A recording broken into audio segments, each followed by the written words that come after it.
एक समयर कथा मगध नामक एक राज्य थिला। सेठारे जन्म हेले जने बहुत बुद्धिमान साहसी और शक्तिशाली युवराज जहाँको नाम अशोक। छुआ बेलु अशोक बहुत साहसी थिले।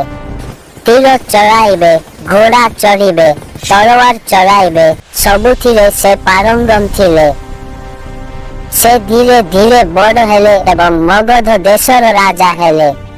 लोके तांकु देखि कहुथिले चंडाशोक से जने बहुत पराक्रमी राजा थिले।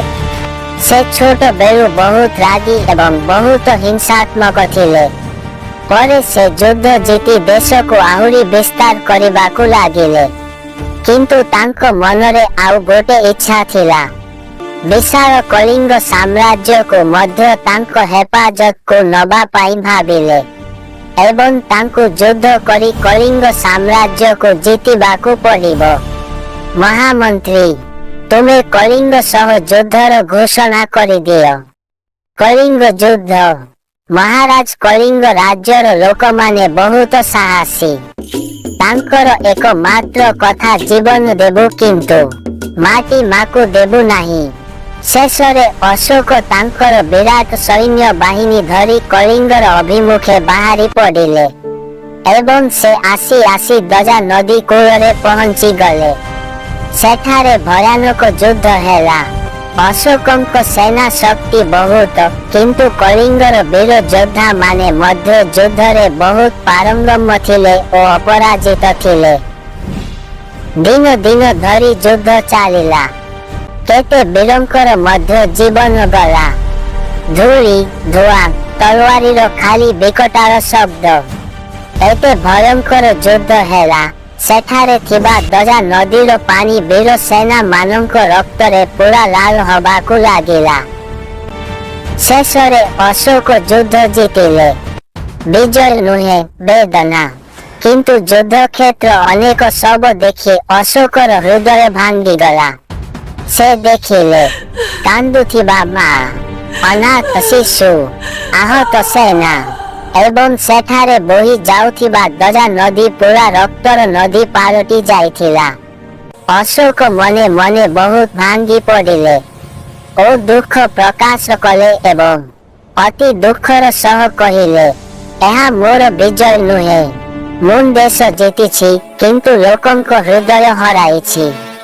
ता परे अशोकंक आखिरे प्रथम थर पाई लुह आसीगला एवं सेही दिन ठारू चंडाशोक रु धर्माशोकर जन्म। से दिन ठारू अशोक परिवर्तन होई गले। से कहिले एबेठु मो अस्त्र आउ युद्ध पाई नुहे। एबे मो अस्त्र दजा ओ शांति पाई।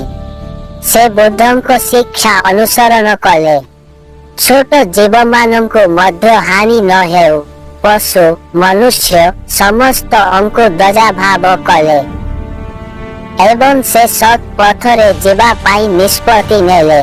से वृक्ष लगाइबा परी सबु जन मंगल पदक्षेप नेले एवं से धौली पहाड़ उपरे बुद्ध देवंकर मंदिर स्थापन कले जहाकु आमे एबे कहूछे धौलीगिरी। एबे भी सेठारे बोही जाउछि सेही दजा नदी। लोके ता परे कहिबाकु लागिले से आउ चंडशोक नुहे एहा हेउछि धर्माशोक। शेष शिक्षा। अशोक आमको एक महान शिक्षा देई गले। सत्य विजय हेउछि जेतेबेले आमे काहार हृदय को जीति पारिबा। दजा ओ शांति रे जगत चाले तलवार रे नुहे। एहा थिला सम्राट अशोकंक कहानी।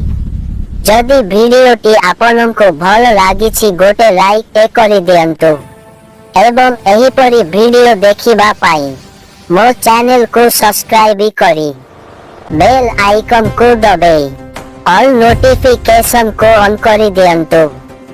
सुनिबा पाई धन्यवाद।